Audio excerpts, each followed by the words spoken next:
Hey, my name is Lucas, and welcome to the Foojee Show. I'm here with Daniel.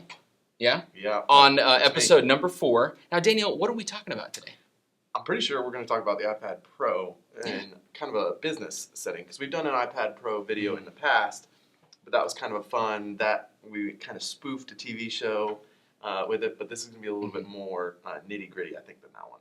Yeah, I think we have some, grounds to speak on. 3 of us at Foojee have had an iPad Pro. I still have mine. You still have yours? I don't use it anymore. The 12.9 inch to be more clear, because we're all interested in the question of, can an iPad replace a laptop? So I think we have some varying perspectives here. As you can see, Daniel does not have an iPad Pro in front of him.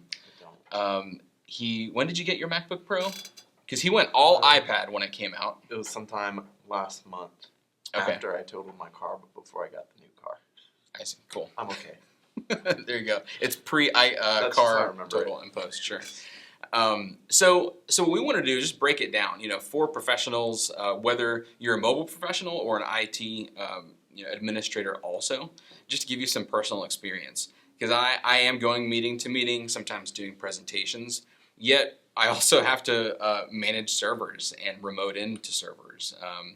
And the iPad is phenomenal for some cases. And however, 2 to 3 days a week, I'm using my Mac all day.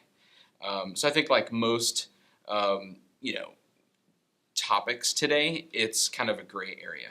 So hopefully we can hit on some points of maybe why you should consider getting an iPad, and maybe why you shouldn't. Because you know what? The Mac is still fantastic for a lot of what we do every day.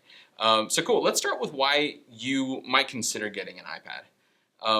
I'll let you go with the first one. Sure. So I think one of my favorite things when I had the iPad Pro was just how versatile it is. Mm-hmm. One of the big selling points for me was that I'd just be able to do everything with one operating system, and to just travel with this incredibly light device. Mm-hmm. I mean, it's less than 2 pounds, I think, and I was able to use it for everything I needed for work, for the most part, and then at night I could pull up my Kindle and read all the books that I love, which I love using Kindle, and I hate the Kindle app on Mac. Right, I just don't want to read on my laptop. So just kind of simplifying Right. what you're using. It can do a lot, right? And it was super easy to travel with. Right. And one thing to add to the travel component, if you're considering it, is the cellular feature. For me, Sure. I've owned iPads both that are Wi-Fi only and with cellular, and it's just really liberating when you can pick up your iPad anywhere and know that you can log in to any websites that you use for work, dial into computers no matter where you are. So the cellular was a big one for me. Yeah. I think worth noting on that is Mm-hmm. even if you go with the Wi-Fi only device, which I did, Mm-hmm. because I didn't want to pay for more data, I just used my phone as a hotspot because I get 7 gigs a month of tethering data, so that worked just fine for me because I wasn't using mobile data all the time. Right. I think one reason for me, and I think we might disagree a little bit on this one, is battery life.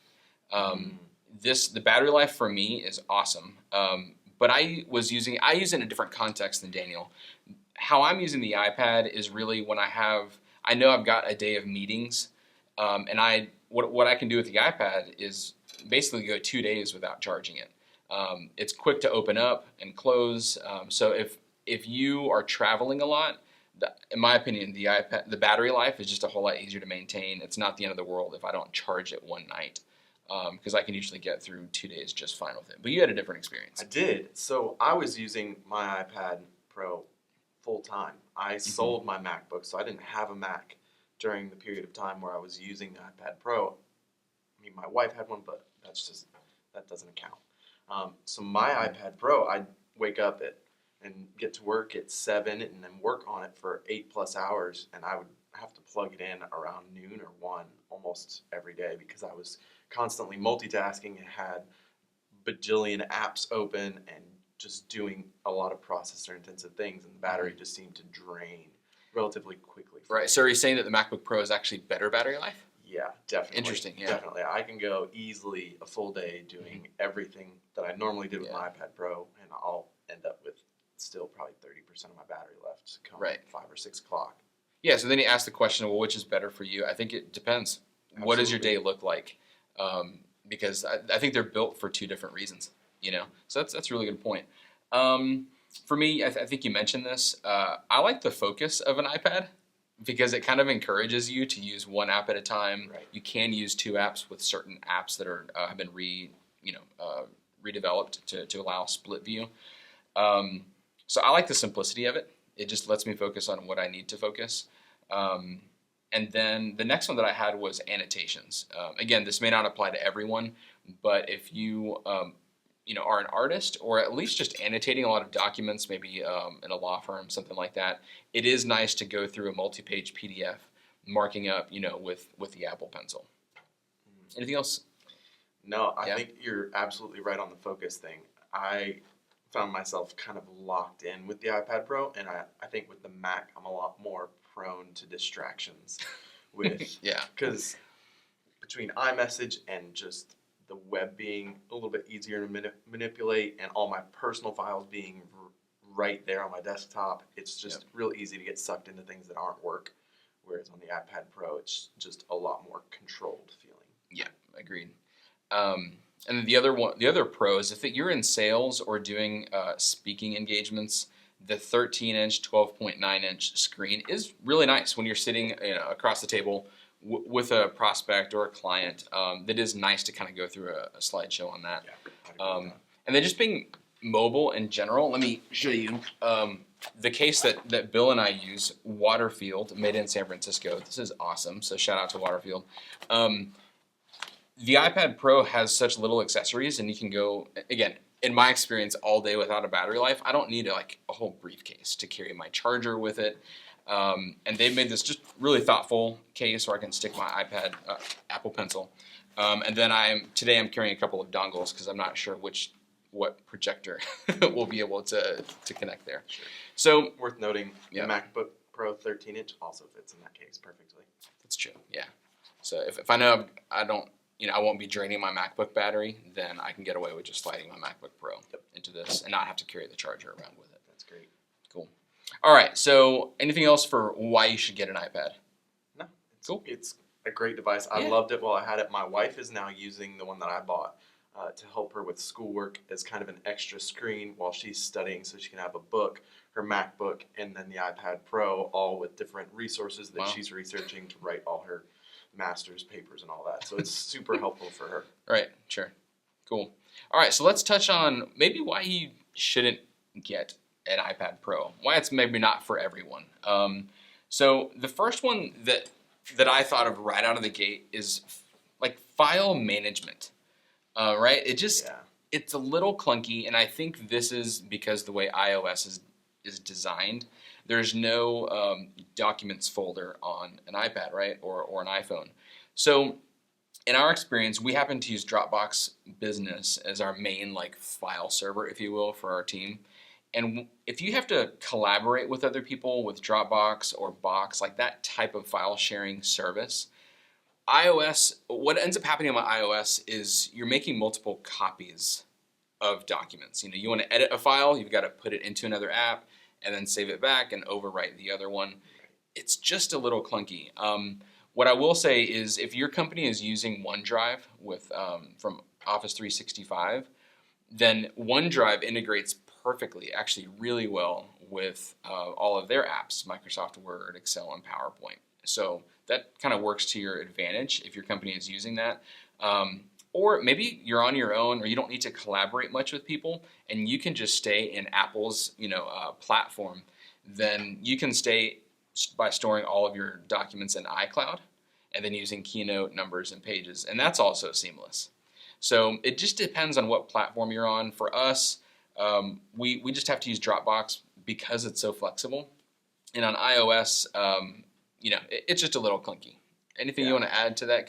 No, I think you kind of nailed it. I just would often find myself in a situation where I was just incredibly frustrated by the file management system just because I'd have to use one app and then use an extension or go to another app and pull and just it was all over the place.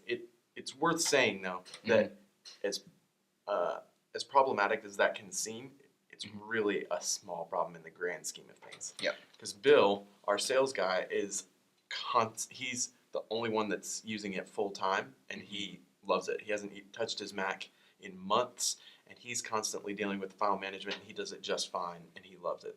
Right. So I think it's just kind of a personal preference. Yes, we just want to be honest. Like, hey, think about this. Look at the apps that you're using and the file management that you have. What else? I think one thing that was really hard for me to get used to, and I think it's also another preference, is the interaction between keyboard and screen. Because everyone's grown up and been so used to just interacting with a keyboard and a trackpad and not a screen. And now with the iPad, you're adding in not only the keyboard, and they've removed the trackpad, but now you're responsible for touching the screen. And it just can be a little odd to get used to. And it's even weirder when you go from an iPad Pro back to a Mac and you find yourself touching your Mac screen and getting frustrated because it's not working. And then thinking, oh. Right. Whoops. Exactly. Again, not a huge problem, but it does take a little bit of adjustment, if that's going to be your only device, not having a mouse. It works for some, but if you've been using a laptop for a couple of decades, there's going to be a little bit of a change there. Absolutely. Cool. So one of mine is that, one feature of the iPad Pro is that you can use split view to have two apps side by side, but there are some apps that haven't been optimized for that yet. For example, Google's apps, like Google Sheets, Google Docs, all the apps to write documents, none of them have been optimized for split view. So if you're working a lot within the Google Apps environment, for example, then you end up just being limited to using that app by itself. And oftentimes I'm having to refer to a website or refer to some other Excel document while I'm in Google Apps, another PDF or whatever it might be. So again, going back to just taking a look at what you actually use. I think one of the last things worth noting is that with the iPad Pro, your configurations can sometimes get so high when you're buying them. The prices can get kind of steep for some people. If you're adding on the smart keyboard and 128 gig hard drive or higher or cellular, that configuration can get up close to the price of a MacBook. Right. And for a lot of people, that's going to be like, well, should I just spring for the $200 or $300 more and have a Mac that I know is dependable and robust enough to do everything I'll ever have to do? Right. So I think that'll weigh into, and something that Justin brought up to me while we were talking about this, is that people really should have a reason not to buy a Mac if they're looking at an iPad Pro. And I thought that was an interesting way of looking at it. If you're unsure or on the fence, you should probably find a reason not to use a Mac and to be sure that the iPad Pro is going to do everything that you need it to do. Right. Yeah, that reminds me of this article that Fraser Spears wrote, a friend of the show, a few years ago, but it still applies today. And I'll post the article because he has this really awesome chart and stuff that outlines this concept that right now there are several devices that you get to choose from when you have something to do. You have an objective. And the smaller the screen is, that's going to be best used for a very short task, right? A quick email, adding a calendar event, and we have iPhones for that.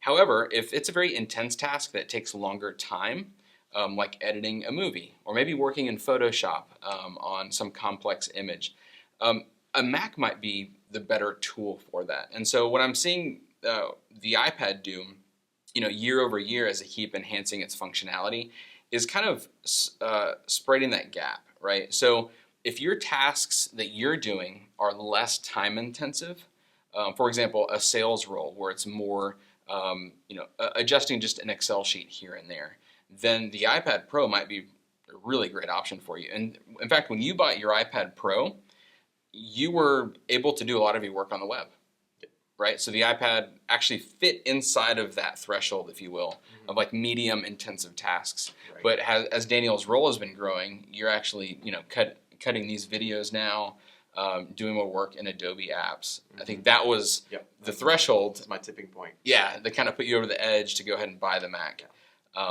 So I know that Apple doesn't mind which device you're using, and neither do we. We think that each has its own purpose. But don't, like you just said, don't try to necessarily force yourself into the iPad if you don't have it. It might end up being more frustration, Yep.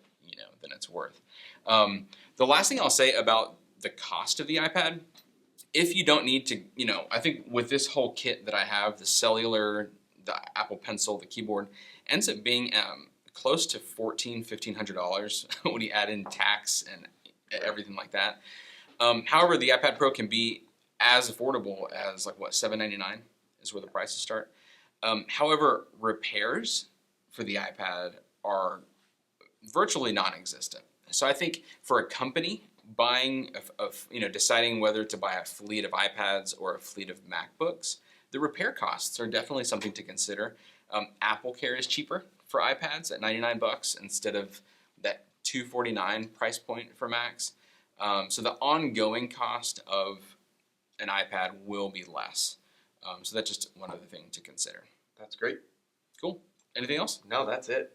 Cool. Thanks so much for watching. Don't forget to send us your questions using the hashtag AskFoojee on any social platform, and we'll find them and answer them in one of our upcoming episodes.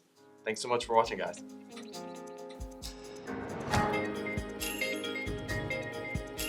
Hey, thanks for watching. If you find value in these episodes, be sure to subscribe so you'll get notified every time a new one is released.